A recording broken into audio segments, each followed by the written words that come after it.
दुसरा श्रावणी सोमवार. मनात महादेव, ओटावर ओम नमः शिवाय आणि सकाळपासून घरात माझी मात्र धावपळ बाई. मंदिरात जायचं ठरवलं, पूजेची तयारी केली, पण चहाच्या नादात अशी गंमत झाली, दुधात चहा पावडर आधी जाऊन बसली. म्हटलं आज काय माझं होतंय. बहुतेक महादेव म्हणत असतील आधी घरातला पसारा सांभाळ, मग माझ्या दर्शनाला ये. तेवढ्यात पाणी आलं आणि माझी धावपळ आणखी वाढली. मंदिरात जाण्याची वेळ पुढे सरकत होती, पण घराची कामं काही मागे हटत नव्हती. मग म्हटलं मंदिरात जायला उशीर झाला तरी चालेल, पण घरच्या देवाला दिवा लावल्याशिवाय आजचा दिवस पूर्ण कसा होईल. देवघरात दिवा लावला, फुलं वाहिली, हात जोडले, मनात एकच प्रार्थना केली, देवा माझ्या घरात सुख शांती ठेव आणि माझ्या या धावपळीला थोडंसं तुझ्या आशीर्वादाचा ब्रेक लाव. पूजा करून शेवटी मंदिराकडे निघाले आणि मनात एकच वेगळी शांतता आली. महादेवाच्या समोर उभं राहिल्यावर वाटलं सकाळपासून कितीही गडबड असली तरी शेवटी मनाला विसावा तुझ्या चरणी मिळतो महादेवा.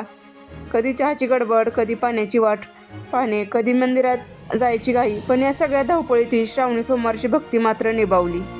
असा हा माझा दुसरा श्रावणी सोमवार. थोडासा खट्याळ, थोडासा गोंधळलेला, पण शेवटी महादेवाच्या दर्शनाने मनापासून सुंदर झालेला. हर हर महादेव. सुंदर दिवसाच्या सुंदर शुभेच्छा. तुम्हाला हा व्हिडिओ कसा वाटला? व्हिडिओ आवडल्यास नक्की लाईक, शेअर आणि सबस्क्राईब करा. आजच्या दिवसासाठी एवढंच. भेटूया नेक्स्ट व्हिडिओमध्ये. बाय.